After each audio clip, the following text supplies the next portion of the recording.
to BigH. Alright, BigH Trucking, Effingham. The Petro. Sitting here at Petro. Just did my pre-trip. I've actually driven over 350 miles so far. Little OJ. Couple monsters. One monster, shouldn't say couple. And a nice, freshly made bacon, egg, and cheese on a croissant. Thank you, Petro. I left, I'm actually on a 504-mile deadhead from Tennessee to Ottawa, Illinois. Now, if you guys with Prime know it's at Ottawa, Illinois, it's a hell of a load. It's a two-stop load. Syracuse and Johnstown. Without naming the companies, you guys should know that where I'm going. I can't believe on a Saturday night, Saturday afternoon, I had a drop yesterday in Shelbyville, Tennessee. It was a drop and hook. So I got proposed a load. Only problem was the two-stop load, and I couldn't make this morning's. There's no way I could make this morning's drop. The pickup time was yesterday at anywhere between 8 o'clock and 9:30 last night. So the weekend fleet manager goes, well, I'll what's going on here?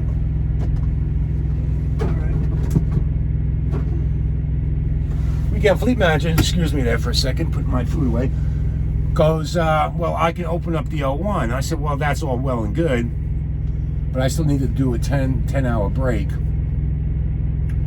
And it's already 1 o'clock in the afternoon Central Time, and I still have to do a drop, go get a new trailer, or, you know, go pick up a trailer, go get it washed out and fueled up.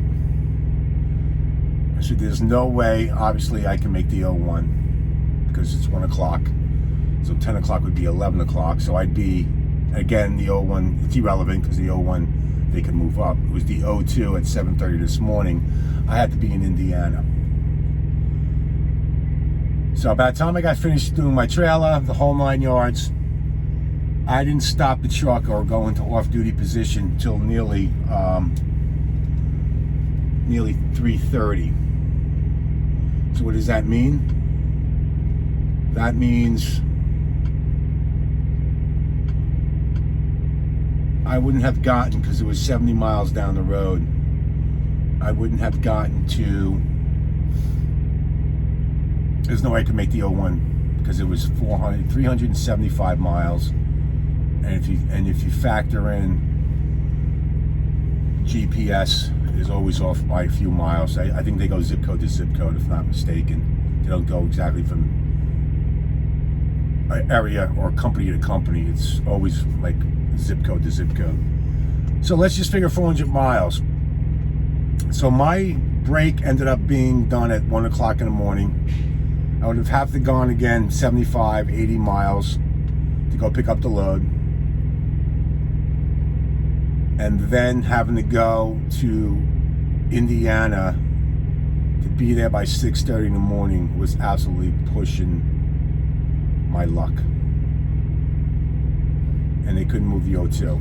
Long story short, sorry to bore you, it's not exciting, but exciting stuff shall be coming once I get a trainer on board. That trust me, trainee.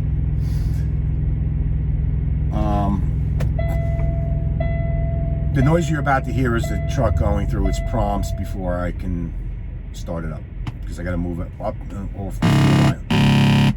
Proper etiquette is to move your truck once you're done fueling and doing what you need to do, is move up to the yellow line that's on the other side of the fuel pumps, which I'm going to do because I have the truck behind me.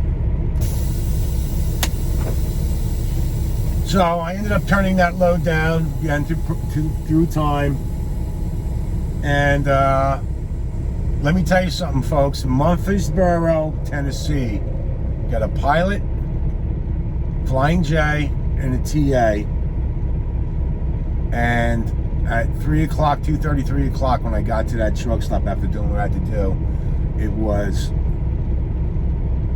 I know I'm not wearing my seatbelt, but I'm just going 2 miles an hour and stopping at this yellow line, folks, so don't have a heart attack on me. And I'm shutting the truck off.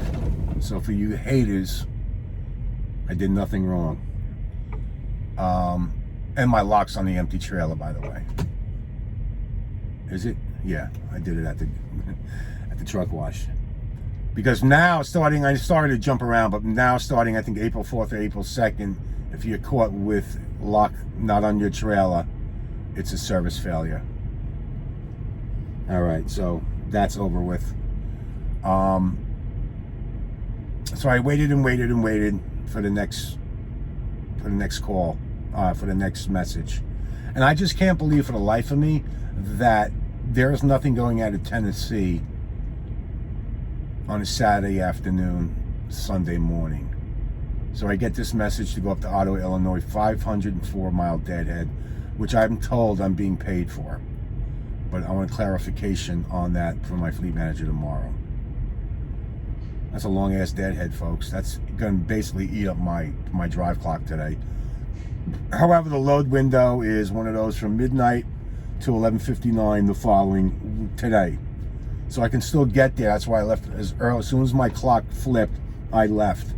So this way I can at least get there. I know I can stay there and do my 10-hour break. I may have some spare time. I'm not sure. It's going to cut it close, where I probably can pick it up and drive down the road a few minutes, but that means me eating and beating up my clock. We don't want to do that, right? I can afford one 10-hour plus day, and if today would be it. I can't do it anymore. So I'm 200 and 203 miles away from the 01. Like I said, I'll get there. I don't know if it's going to be ready. Every time I've gone there, it's probably one of my favorite places to go and pick up. It is a meat company. I'll let that stay where that is. And they've been really, really good about having your trailer ready. It's a beautiful place, all concrete, brand new. So usually, like I said, when I get there, it's ready. But with a window that vast, I wouldn't be surprised if it wasn't ready. And this way I can just hunker down, do my 10-hour break. I've got food, I got everything I need. Do my 10-hour break there and go grab the load and run the night. I gotta run up to Syracuse by Tuesday morning, which is no problem. Even if I do pick it up and it's ready, I'm gonna shut it down as soon as I possibly can. And this way I can drive the night, because I love driving the night shift. It's just a pleasure to drive the night shift. So that's it. I'm just checking in. No word on the training yet.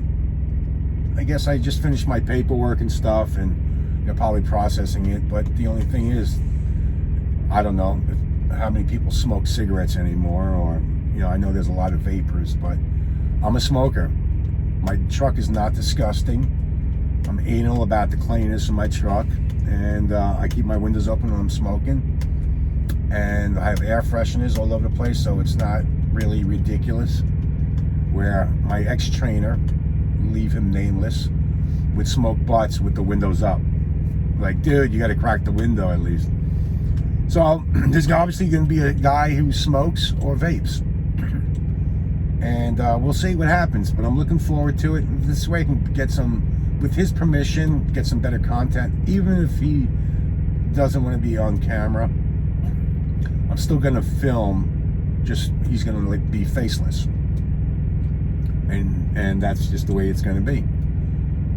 And you'll get an idea of what it's like to train a trainee, which some of you know, some of you don't know, especially for the ones that are coming in. But anyway, long story. Sorry to be jumping around. Sunday morning. I've been working on little sleep, which is all good. I'm headed to the 01, picking it up, crashing. And with that being said, please like and subscribe. I do have a driver's code. It's ZGORHE if anybody's interested in coming to Prime to start a career in trucking. Again, you heard it from a million people. It could be a company you start and a company that you retire with. It's all depending on the direction you want to go. You want to build a fleet? That lease purchase program will be coming back sooner than later. It sucks because I kind of missed the opportunity, but once it comes back on, I'm going to go jump all over it. I'm not going to miss the opportunity to do it again. And if you want to leave after, satisfying your contract, because Prime pays for your training, then you leave after a year or 2 years or whatever, and go to greener pastures if that's the case. But I highly recommend Prime. Listen, I'm an older guy. I started with Prime. I'm probably going to end my career with Prime. Everything they've said and told me has come true. No one ever told me I'm going to get a pot of gold at the end of the rainbow. But I'm happy the way I'm being compensated.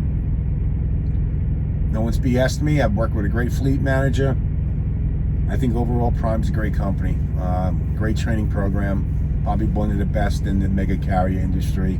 So don't be afraid whether you're 22 years old, or I think they changed it to 18. Whether you're 18 or 65, come to Prime. Start your career, change your career, make money. Feed your family, pay your bills, whatever you got to do. Buy a house, buy cars, boats. Prime can afford that if you work hard enough. So again, driver's code will be in the description, ZGORHE. Until the next video, thanks for stopping by. Don't forget to like and subscribe. BigH is out.